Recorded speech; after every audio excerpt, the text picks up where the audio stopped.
A'udzu billahi minasyaitonir rajim. Bismillahirrahmanirrahim.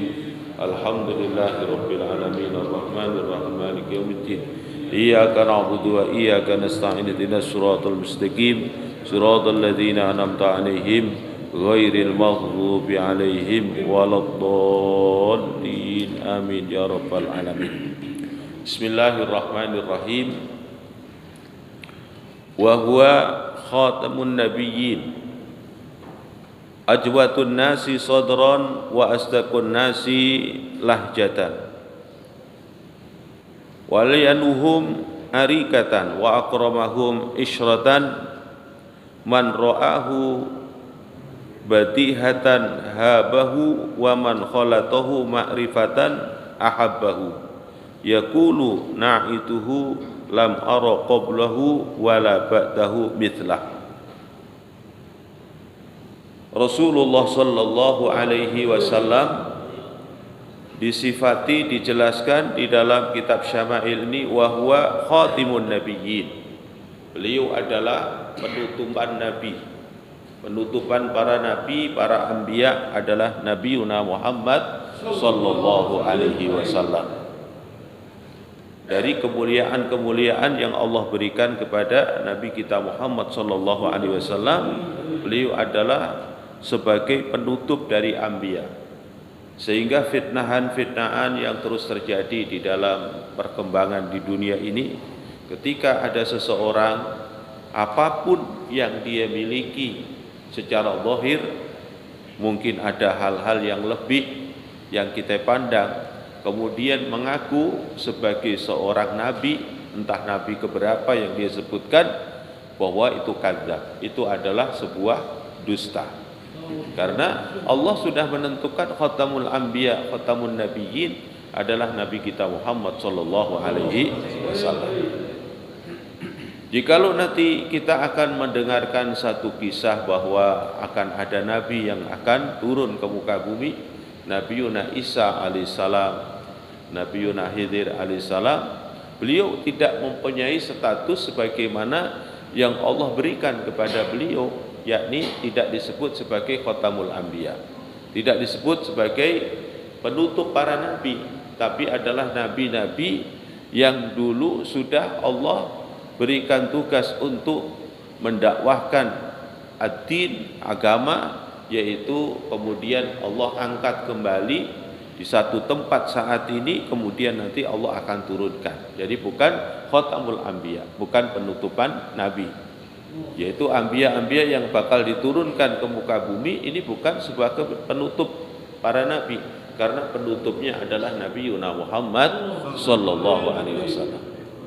Maka kalau kita ambil pelajaran-pelajaran, diambil kisah-kisahnya bahwa nantinya Nabiuna Isa alaihissalam akan ittiba kepada syariat Nabiuna Muhammad sallallahu alaihi wasallam.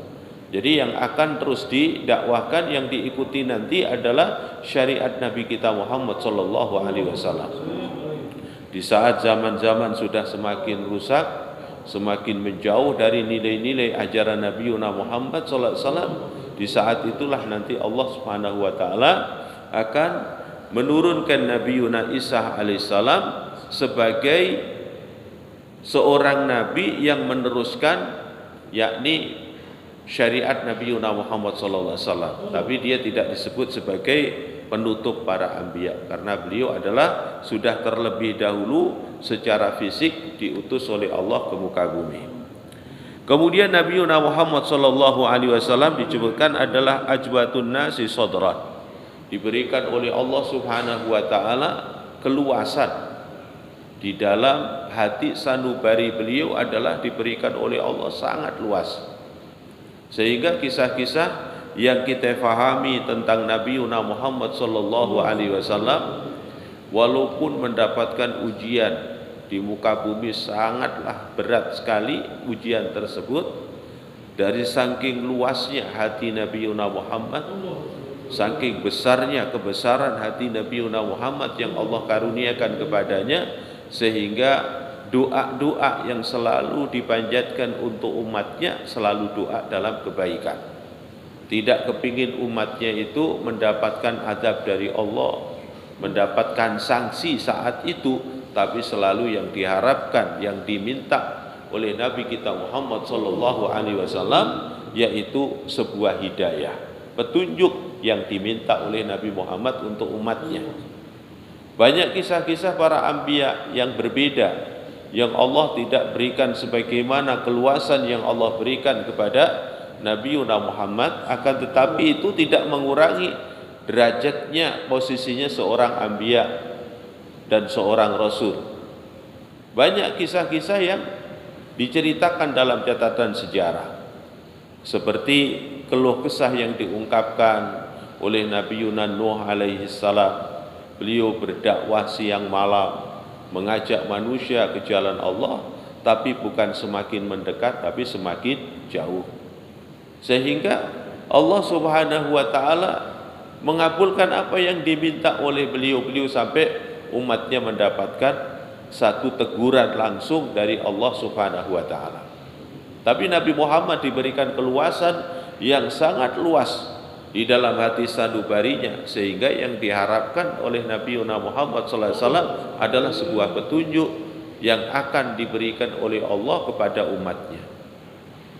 Di saat Nabi Muhammad didolimi, disakiti, dilemparin batu di Taif, bermacam-macam peristiwa yang dilakukan oleh orang-orang musyrikin, orang-orang kafir yang tidak suka dengan kedatangan Nabi Muhammad dengan membawa kebenaran. Terus mereka sampai bertindak menganiaya Nabi Muhammad. Di saat itu dari keluasan hati Nabi Muhammad, keluasan jiwa Nabi Muhammad SAW, sehingga yang diungkapkan adalah doa yang sangat indah, yang sangat-sangat kita sering mendengarkan. Para ulama menyampaikan dengan kalimat Allahumma hdi qaumi fa innahum la ya'lamun.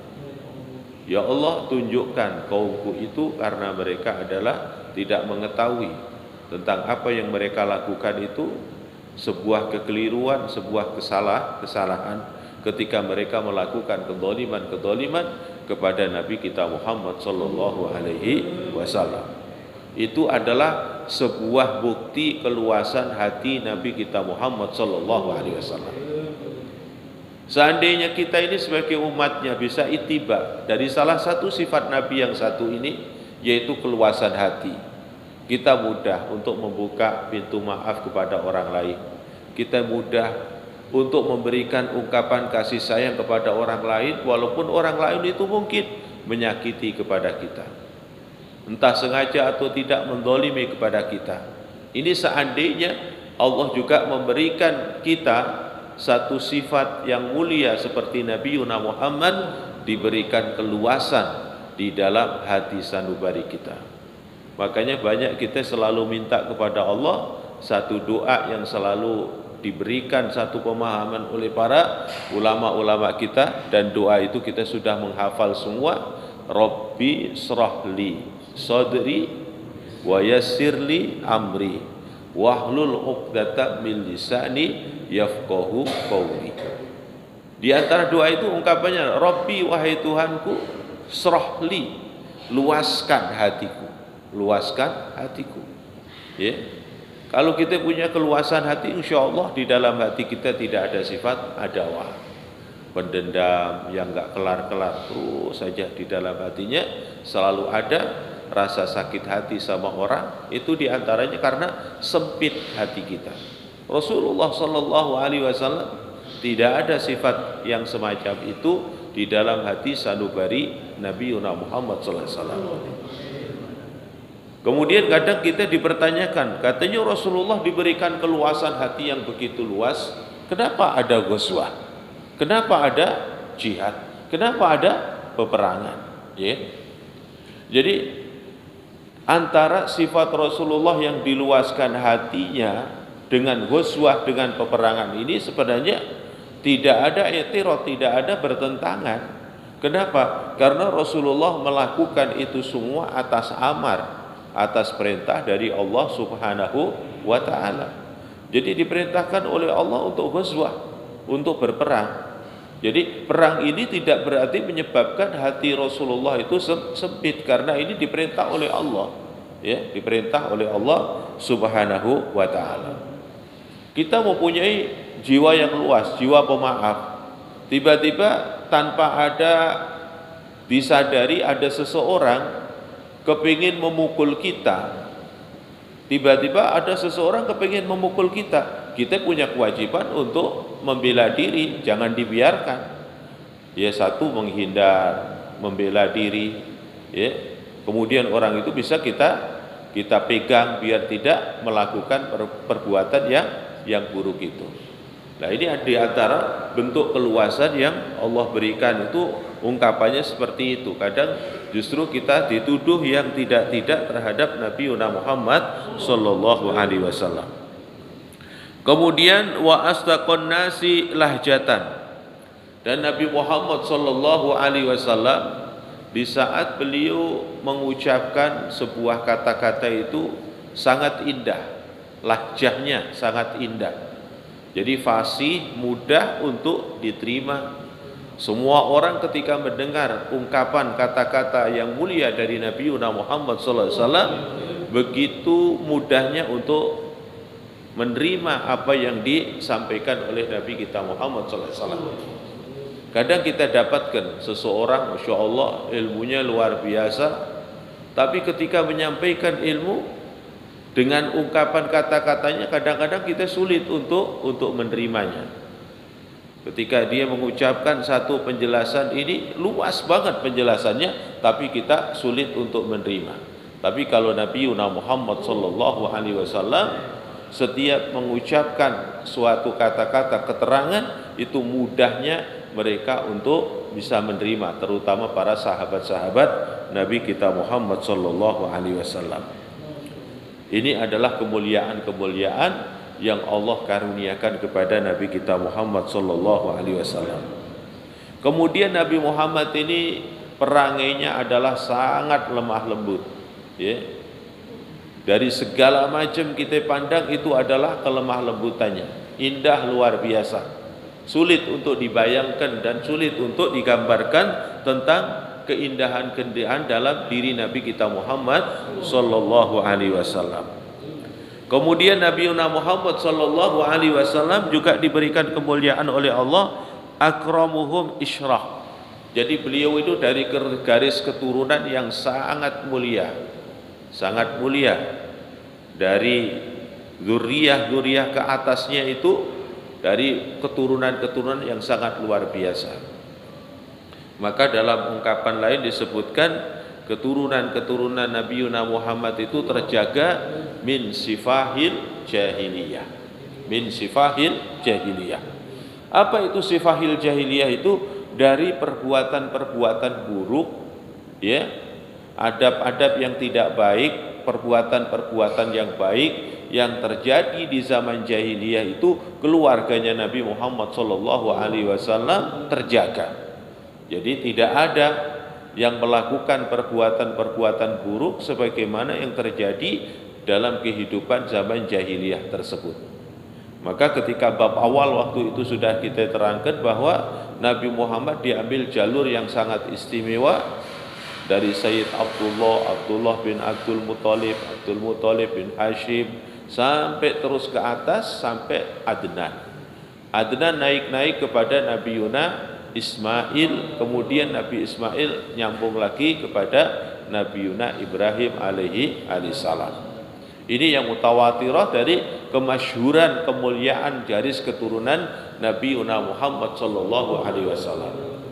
Dan juga nanti kalau diceritain jarah-jarah antara abahnya dengan uminya itu nanti ketemu di satu kakek yang sama. Ini diantaranya adalah terpilih di dalam satu kehidupan yang saat itu sampai dikenal jahiliyah, kehidupan yang bodoh, tapi Nabi Muhammad mendapatkan garis keturunan yang sangat luar biasa. Sangat keturunan istimewa. Ini adalah di antara kemuliaan Nabi Muhammad sallallahu alaihi wasallam. Man ra'ahu bahihatan habatan, dan siapa yang melihat Nabi Muhammad dalam sekejap itu ada rasa kagum yang sangat luar biasa, dan juga kondisi ini orang yang bertemu dengan Nabi Muhammad SAW itu melihat kewibawaan Nabi Muhammad sangat luar biasa. mengagumi, tapi kita juga memuliakan. Itu namanya orang yang berwibawa. Ya. Jadi kita kagum sama beliau, tapi kita juga ada rasa takut. Sehingga apa? Rasanya mau duduk lama-lama itu apa? Karena ada rasa takut yang sangat luar biasa. Sehingga kita ketika duduk bersama Nabi akan menjaga sikap-sikap kita yang sangat luar biasa. Itu dari pengaruh dan haibah dari Nabi Muhammad sallallahu alaihi wasallam. Dalam kehidupan yang nyata ini hadirin, di saat kita bertemu dengan seseorang yang orang itu punya kedudukan, punya jabatan, kemudian dengan wawasan keilmuan yang luar biasa, rasanya ketika kita duduk bersamanya itu kita akan selalu menjaga diri. Ya, mungkin kita nggak banyak bergerak, nggak banyak tengok kanan, tengok kiri, karena apa? Ada satu haibah, ada satu kewibawaan yang besar. Bagaimana kita terhadap Nabi Muhammad sallallahu alaihi wasallam? Sangat luar biasa. Ya. Ini adalah keagungan kemuliaan yang Allah berikan kepada Nabi Muhammad sallallahu alaihi wasallam.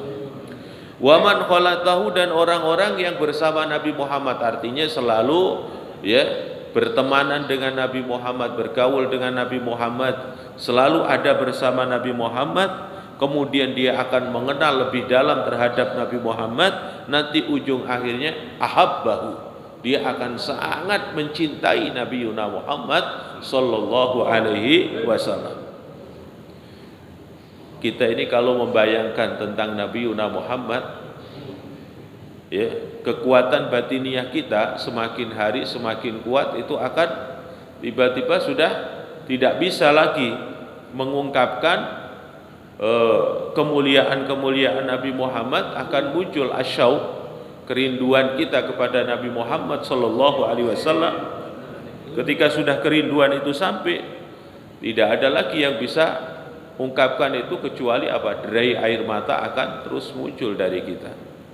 Makanya begitu lihat di saat kita membayangkan tentang Nabi Muhammad, ketika nama beliau disebut, ketika pujian itu disampaikan kepada Nabi Muhammad, ketika kita ziarah ke makam Nabi Muhammad mengucapkan Assalamualaikum ya Rasulullah, Assalamualaikum ya Rasulullah, Assalamualaikum ya Rasulullah.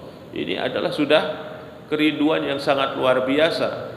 Maka ekspresi seseorang tersebut pasti berderai air mata. Itu yang kita saksikan dan kita rasakan sendiri. Bagaimana ketika kita hanya bisa mendapatkan melalui kisah yang tertulis di dalam catatan sejarah. Bagaimana kalau kita dulu menyaksikan Nabi kita Muhammad sallallahu alaihi wasallam? Rasa mahabbah, kecintaan kita kepada Nabi Muhammad ini tidak bisa diungkapkan lagi. Itulah tentang kebesaran Nabi kita Muhammad sallallahu alaihi wasallam. Dan orang-orang yang telah bersama Nabi Muhammad ketika setelah menyaksikan kemuliaan Nabi Muhammad sallallahu alaihi wasallam, dan semua akan menyatakan tidak ada seseorang ya sebelum dan sesudahnya yang dipandang dari sisi kemuliaannya kecuali Nabi Muhammad sallallahu alaihi wasallam. Maka ada salah satu sahabat, setelah dia ketemu dengan Nabi, mengagungi Nabi Muhammad sallallahu alaihi wasallam, dan pada saat mendapatkan khabar bahwa Rasulullah wafat, apa yang dia inginkan? Dia minta kepada Allah Subhanahu wa taala agar dibutakan pandangan matanya. Karena apa? Biar dia adalah kenangan yang indah dalam pandangan mata beliau itu tetap kepada Nabi Muhammad sallallahu alaihi wasallam. Karena apa? Setelah Nabi Muhammad wafat ini enggak ada lagi pandangan yang lebih indah dari keseluruhannya. Dari pandangan yang lebih indah dari keseluruhannya enggak ada lagi yang bisa melebihi ketika dia bertemu dengan Nabi kita Muhammad sallallahu alaihi wasallam. Ini kemuliaan-kemuliaan yang Allah sifatkan tentang Nabi kita Muhammad sallallahu alaihi wasallam. Semoga Allah selalu diberkahi untuk selalu bertambah nilai mahabbah kecintaan kita kepada Nabi Muhammad sallallahu alaihi wasallam, dan semoga Allah selalu memberikan kekuatan kepada kita untuk ta'alluq berhubungan dengan Nabi Muhammad sallallahu alaihi wasallam, dan harapan kita dan doa kita bisa ruqyah, bisa memandang Nabi Muhammad saat-saat dalam kehidupan kita ini, dan harapan yang paling mulia di akhirat nanti kita mendapatkan syafaah pertolongan dari Nabi Muhammad. Ya Arhamar Rahimin, farij 'alal muslimin. Allahumma arzuqna ilman nafi'ah, rizqan halalan thayyiban mubarakan fih. Allahumma inna ala dinina bid dunya ala dunya bit taqwa ala taqwa bil amal amal bit taufiq. Rabbana zalamna anfusana wa illam taghfir lana wa tarhamna lanakunanna minal khasirin. Rabbana atina fid dunya hasanah wa fil akhirati hasanah wa qina adzabannar. Wa sallallahu ala khairi khalqi wa ala alihi washabihi ajma'in. Walhamdulillahi rabbil alamin. Assalamualaikum warahmatullahi wabarakatuh.